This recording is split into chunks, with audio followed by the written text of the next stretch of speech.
What do you think would have happened if I wasn't here and you were alone with a 14-year-old girl? I couldn't tell you. I might, You might. A guy like me, I might, who knows what I would do. You say no, you get arrested. You say yes, you get arrested, and you look a little slimier. I don't have a psychoanalysis theory for this one, but I'm working on it. Subscribe. Hello everyone, I'm SP, and welcome to my show I Love TCAP, where I do commentary over my favorite segments of Datelines to Catch a Predator.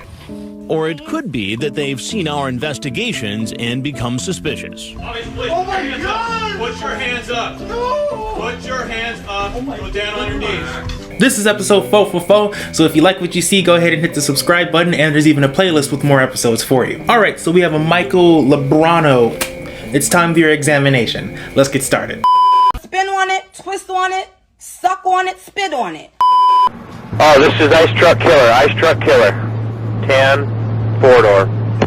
Our next visitor also talked about bringing marijuana. He's 25-year-old Michael Lubrano, here for a date with a girl he thinks is 14. My guy, swing your arms when you walk. You're so stiff, like you got a stick up your butt. How are you? Good. How are you? Good, how are you?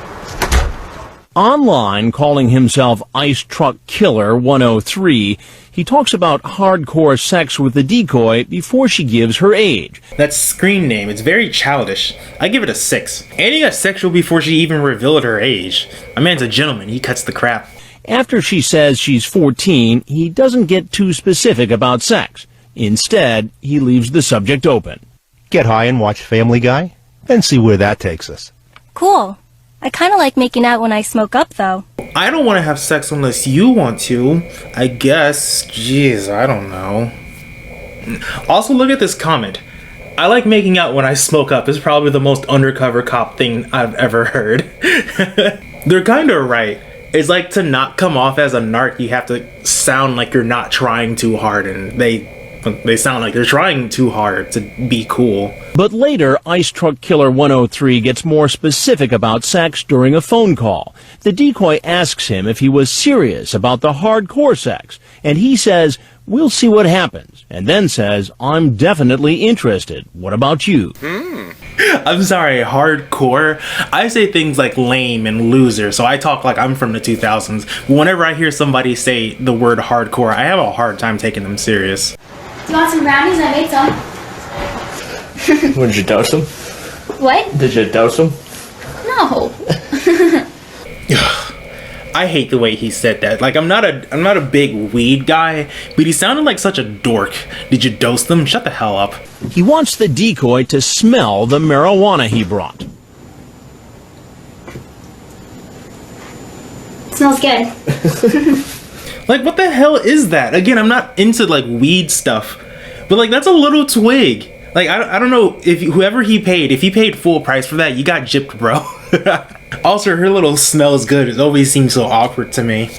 Alright, I'm just gonna go get something to drink while you finish that up, okay? You want something? It seems something about that line gets this man thinking. Perhaps he's heard it before. I want you to just keep your hands right where I can see them, okay? And I want you to sit right down there. No, keep your hands right where I can see them. Right, keep your hands out of your pocket, mister. Because this is the one. This is the guy to get worried about. This is the dangerous dude. What is this right here? Some pot. Some pot. And what was your plan tonight? Want to come down, talk to her. Talk to her. You're Chris Hansen. I am. Have you seen this show? Oh, get ready for some ego stroking. This video is about to break community guidelines. That ego on Chris is one of his least likable qualities. Like, he's a great journalist, but he's got such a huge head. You have seen it? I thought you were real funny on Opie and Anthony. Oh, you listened to me on Opie and Anthony? Can I honestly tell you something? Yeah, I almost think in the back of my mind that I almost wanted this to happen. Really? My life's just going lately. Like, Chris is fascinated by this kid. He puts the chat logs down, his eyes are bulging out of his head. Chris loves to meet a fan. Well, tell me. Like, look what I did, driving around all hours of the night. What are you doing? I'm in the waste management business. I'm a dispatcher for roll-off guys. And is it a pretty good job? It was. Oh, I love it when a predator complains about their lives being ruined. It's so hypocritical.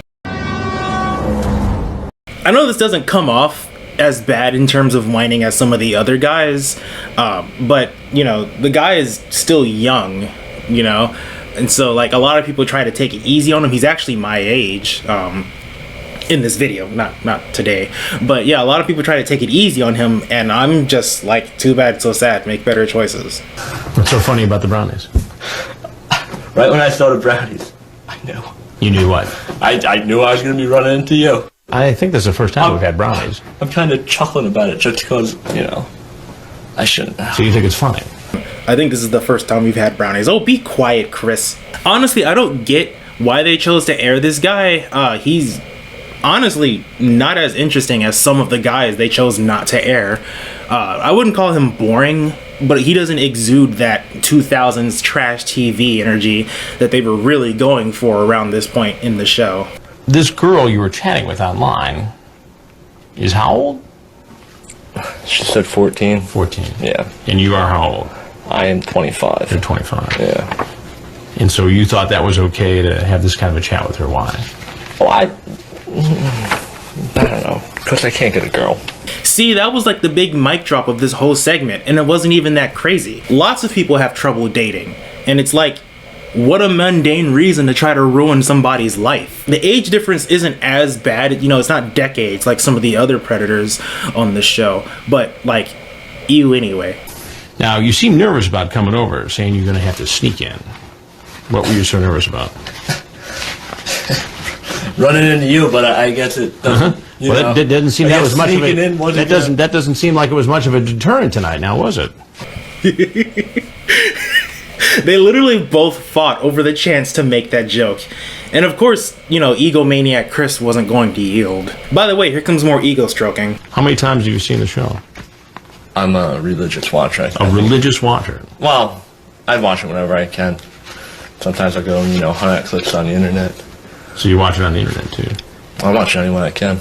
Like, are you doing market research? Come on, Chris. This religious To Catch a Predator fan keeps open the possibility that he might have had sex with a young teen. What do you think would have happened if I wasn't here and you were alone with a 14-year-old girl? I couldn't tell you. I might, you know. You might. A guy like me, I might, you know, who knows what I would do. Now, that's always been a weird answer to me, like a neither confirm nor deny thing. It's like, why even bother? You say no, you get arrested. You say yes, you get arrested, and you look a little slimier. I don't have a psychoanalysis theory for this one, but I'm working on it. Subscribe. Think you'd have sex with her? Probably not, because any other time I try and have sex with a girl, I'll just... Ooh, sick burn. So can you bring condoms in case? Sure. Never leave home without them, right? So you did bring condoms? Well, they're always in my car. They're always in your car. Yeah. I'm always prepared for nothing. Ooh, another one. I might be out of a job. Counts outside. Since he already suspects what's waiting for him outside, he takes his time getting ready to leave. It's going to be a long night. Yep, is that it? That's it. All right. Down? What an awkward dude. Like the slowly packing his oregano into a Ziploc baggie, and he kind of stands there like a toddler. And then the fist bump, which Chris obliged. Chris loves to meet a fan. But remember how I said everyone kind of goes easy on this kid? And just as the man figured, the police are waiting outside. Police, stop! Hands behind your back. Bring back. Take him around. See? Even the police were gentle with him. Uncharacteristically gentle for this show. Whatever. And that's our show for today. Want to see him now? Just so you guys know, this is not an easy picture to find. It actually looks a little old in my opinion. Not only that, but I'm not even sure that's really him. So, you know. So there was a thing I didn't make fun of this guy for. I'm certain you've heard it. I know a lot of people say once you break the rules, it's fair game. Everything about you is fair game to be made fun of. To which I totally get. I honestly just didn't have any jokes for it. Whatever. Let me know what you guys think in the comments below. Thanks for watching. Bye.